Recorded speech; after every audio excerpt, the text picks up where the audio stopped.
और ऐसा नहीं कि इसके पीछे नेपालियों की कोई भी मेहनत नहीं है, क्योंकि कई सारे नेपाली हैं जो कि लगे हुए हैं। और हाल ही में आई जेम्स वेब स्पेस टेलीस्कोप की तस्वीरों का भी अध्ययन करेंगे। नमस्कार दोस्तों, आज दुनिया भर की स्पेस एजेंसीज और साइंटिस्ट ढूंढ रहे हैं जीवन दूसरे ग्रहों पर। और दूसरे ग्रहों पर जीवन तभी मुमकिन है जब वहां पर होगा लिक्विड वाटर, और उसी की तलाश पूरे ब्रह्मांड में की जा रही है। और पानी ढूंढते ढूंढते कई सारे ग्रह मिले, और इसी पानी की तलाश में साइंटिस्ट ने कई ग्रहों और गैलेक्सियों को छान मारा, और उनमें से कई ग्रह मिले जहां पर जीवन मुमकिन था, क्योंकि वो बिल्कुल हूबहू धरती की तरह दिखते थे और वहां पर तरल पानी भी था।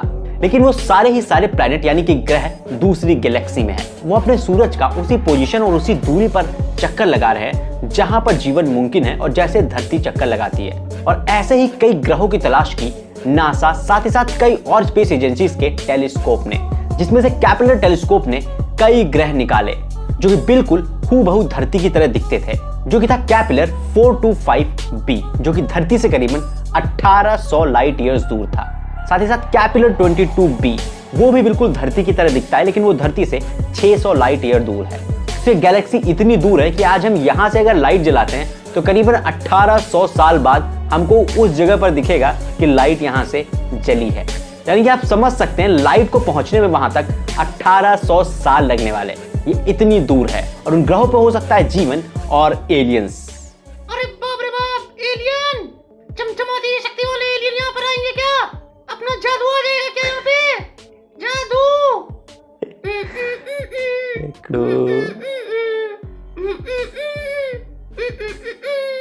जा रहे केकड़ू, वीडियो बनाने दे। लेकिन दोस्तों, आज तक का ह्यूमन सभ्यता का सबसे बड़ा टेलीस्कोप जो कि बहुत कुछ कैप्चर कर सकता है, उसको नासा ने बनाया और उसको भेजा है स्पेस में, जो कि है जेम्स वेब स्पेस टेलीस्कोप, जिसकी बातें आपने काफी ज्यादा सुनी होंगी। और आज ये टेलीस्कोप हमारे ब्रह्मांड के जन्म के आसपास की तस्वीरें ले सकता है, यानी करीबन 13 बिलियन ईयर्स अगो की तस्वीरें ये ले सकता है। लेकिन बहुत सारे लोग सोचते होंगे कि ये कैसे हो सकता है। दोस्तों, इस टेलीस्कोप का लेंस और अपर्चर काफी ज्यादा बड़ा है, यानी कि बहुत सारी लाइट को ये कैप्चर कर सकता है और तस्वीर बना सकता है। एक नॉर्मल डीएसएलआर कैमरा से लाखों गुना ज्यादा रिफाइंड लाइट को ये देख सकता है। वो करीबन 12 बिलियन ईयर्स तक की जो लाइट है, जो बहुत दूर से डिस्टेंस ट्रेवल करके आ रही है, उस लाइट को ये कैप्चर कर सकता है। और उस लाइट में ही हिडन सीक्रेट्स हैं हमारे ब्रह्मांड के बनने के। और ये लाइट करीबन हमारे ब्रह्मांड के बनने के कुछ बिलियन ईयर्स बाद की ही हैं, जिनको ये कैप्चर कर सकता है। है ना OMG?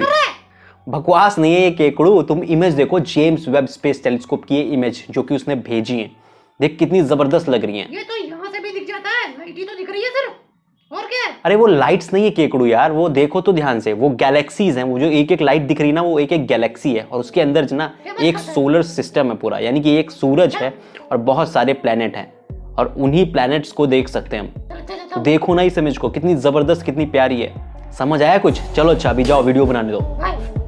दोस्तों, आज जेम्स वेब स्पेस टेलीस्कोप की कई सारी तस्वीरें निकल के आई जो कि काफी ज्यादा हैरान करने वाली। स्पेस के उस डीपर सेक्शन जहां पर वो कुछ भी नहीं दिखता था, वहां की जब तस्वीर ले गई तो वहां पर कई सारी गैलेक्सीज को इस टेलीस्कोप ने देखा, जो कि हमको नॉर्मल एक खाली स्पेस लगती थी, जो कि काफी दूर से आ रही हैं। और इसीलिए ये बन जाता है इतिहास का सबसे बड़ा टेलीस्कोप, और ये कई इतिहास के राजों को खोल सकता है हमारे ब्रह्मांड के। और इस जेम्स वेब स्पेस टेलीस्कोप की कई सारी तस्वीरें अभी निकल कर आई हैं।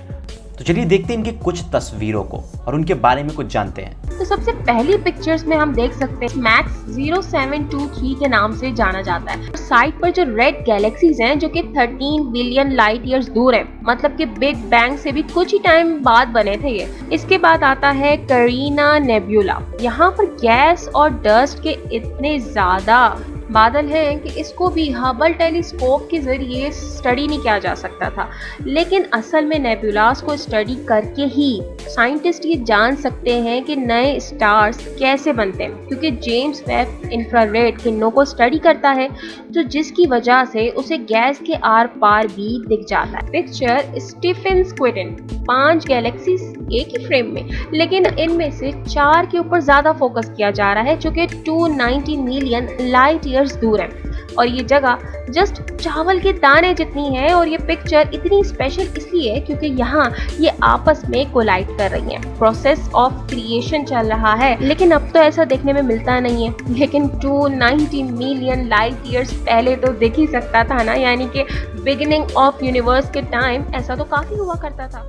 पर आप लोग कहोगे कि हम नेपालियों को इससे क्या लेना देना है, पर ऐसा नहीं है कि इसके पीछे नेपालियों की कोई भी मेहनत नहीं है, क्योंकि कई सारे नेपाली हैं जो कि लगे हुए हैं नासा के साथ और काम कर रहे हैं ऐसी चीजों पर। और हो सकता है कि आने वाले समय में कुछ और रिसर्च निकल के आए। मैंने बहुत सी वीडियोस में कई नेपालियों का जिक्र किया है जो कि स्पेस और एस्ट्रोनॉमी से रिलेटेड काम कर रहे हैं, और उन सब के बारे में वीडियो आप देख सकते हैं चैनल पर। तो स्क्रॉल करके चैनल्स की वीडियो को देख ले, या फिर डिस्क्रिप्शन बॉक्स में जाके इन वीडियोस के लिंक पर क्लिक करके इन वीडियोस को देख लें कि नेपाल के पास भी ऐसा ही साइंटिफिक टेम्परामेंट है।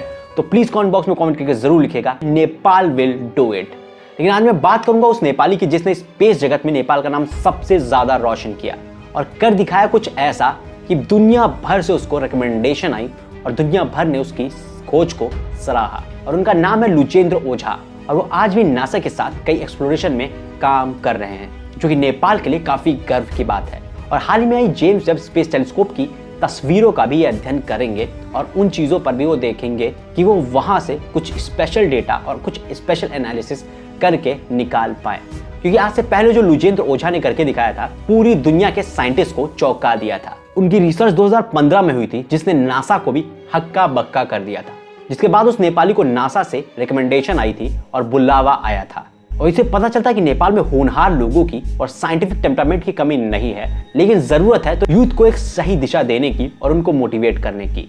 और अगर आपको भी यही लगता है तो कमेंट बॉक्स में कमेंट करके जरूर बताइएगा Nepali scientist will do it. दोस्तों, नेपाल के लुचेंद्र ओझा वो शख्स हैं जिन्होंने मंगल ग्रह यानी कि मार्स पर ढूंढ निकाला था तरल फॉर्म में पानी को, यानी कि मंगल ग्रह पर लिक्विड वाटर होने के निशानों को उन्होंने खोज निकाला था, जो कि नासा के कई बड़े बड़े धुरंधर नहीं कर पाए। दोस्तों, ओझा ने नासा के स्पेक्ट्रल डाटा, जो कि स्पेक्ट्रोमीटर से मार्स रिकोगनेंस ऑर्बिटल के डेटा को एनालिसिस किया था, और जिसके बाद उन्होंने मार्स पर तरल फॉर्म में सॉल्टी वाटर होने के सबूत को ढूंढ निकाला था। और जब उन्होंने ये चीज की तो वो महज 21 साल के थे और वो अंडर ग्रेजुएट थे यूनिवर्सिटी ऑफ एरिज़ोना से। और उनकी इस खोज से साइंटिफिक कम्युनिटी में काफी ज्यादा हलचल मच गई थी 2015 में, और इसी खोज के लिए उनको कई सारे अवार्ड्स भी मिले। तो अब जानते कि आखिरकार नेपाल के ओझा ने किस तरीके से मार्स पर पानी खोजा। जो नेपाल के ओझा मार्स के कई टेराबाइट डेटा को देख ही रहे थे, तभी उनकी नजर कुछ तस्वीरों पर पड़ी, और उन मार्स की तस्वीरों को उन्होंने टाइम के हिसाब से एक ही जगह को देखा, जो कि ये थी। उन्होंने 2007 की इमेज को देखा, वो जो सेम जगह की थी। फिर उन्होंने मार्च 3 2011 को सेम जगह की तस्वीर देखी, और उन दोनों तस्वीरों में कुछ डिफरेंस उनको दिखाई दिया। उन्होंने देखा एक डार्क पैटर्न, तो उन्हें समझ में नहीं आया कि एक ही जगह पर कुछ समय बाद ये डार्क पैटर्न कहाँ से आ रहा है। तो उन्होंने फिर से 27 अप्रैल 2011 की नासा की सेम जगह की तस्वीर को देखा, और उसके बाद 30 मई 2011 की सेम जगह की तस्वीर भी देखा। इन सारी तस्वीरों को उन्होंने साथ में कंपेयर किया। उनको दिख रहे थे समय के साथ उस जमीन पर बदलाव, और उनको खुद नहीं पता चल रहा था कि ये पैटर्न क्यों क्रिएट हो रहे हैं जमीन पर। फिर क्या था, ओझा लग गए दिन रात उसको खोजने में कि ये पैटर्न मार्स की जमीन पर कैसे आ रहे हैं। फिर उन्होंने कई और डेटा को साथ में देखा। उन्होंने स्पेक्ट्रल डेटा को भी देखा, जहां पर उन्होंने स्पेक्ट्रल डेटा पर देखा एक डिप, और उस स्पेक्ट्रल डेटा से कहीं ना कहीं संभावनाएं बढ़ गई कि वहां पर पानी है, क्योंकि स्पेक्ट्रल डेटा कहीं ना कहीं ये इशारा कर रहा था कि वहां से रिफ्लेक्शन कम आ रहा है, और रिफ्लेक्शन कम होने की वजह यही हो सकती है कि वहां पर नमी है या फिर गीलापन है, और इसीलिए वहां पर डिप देखने को मिल रही थी। और इसी चीज को उन्होंने एनालाइज किया। तो स्पेक्ट्रल डेटा और समय के साथ तस्वीरों के साथ उन्होंने यही चीज निकाली कि जब यहाँ पर टेम्परेचर 10 डिग्री से ऊपर होता है, यानी कि गर्मी होती है, तो इस जगह पर निशान बनते हैं, और जैसे ही ठंडी ज़्यादा होती है तो यहाँ से निशान गायब हो जाते हैं। और इसके पीछे की वजह थी यहाँ पर सतह पर रहने वाला सॉल्ट, क्योंकि ये सॉल्ट कहीं ना कहीं उस पानी के फ्रीजिंग पॉइंट को थोड़ा बढ़ा देता है, यानी कि जो पानी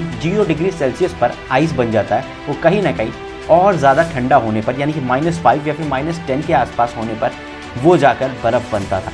और जैसे ही वातावरण थोड़ा गर्म होता है तो वहाँ पर लिक्विड वाटर फ्लो करता है, यानी कि लिक्विड वाटर वहाँ पर बहता है। और ये निशान और स्पॉट से ही बताते थे कि वहाँ पर लिक्विड पानी बहता है, और इसी एग्जैक्ट चीज़ को उन्होंने खोज कर निकाला, जो अपने आप में रेवोल्यूशन था, क्योंकि हम बहुत सालों से कोशिश कर रहे थे कि हम पानी ढूंढ पाए, कोई ग्रह पर। सो ओझा की ये रिसर्च कहीं ना कहीं एक सोर्स ऑफ इंस्पिरेशन बनी सभी नेपाली कम्युनिटी के लोगों के लिए, क्योंकि ये कतई छोटा काम नहीं था। नासा के बड़े बड़े धुरंधर इसको नहीं कर पाए, जो कि इस छोटे से लड़के ने 21 साल की उम्र में करके दिखाया। आपको बता दें कि ओझा रहने वाले हैं महाधिवेशन विलेज के, जो कि काठमांडू के पास एक विलेज था। और उनका आधा बचपन नेपाल में ही गुजरा।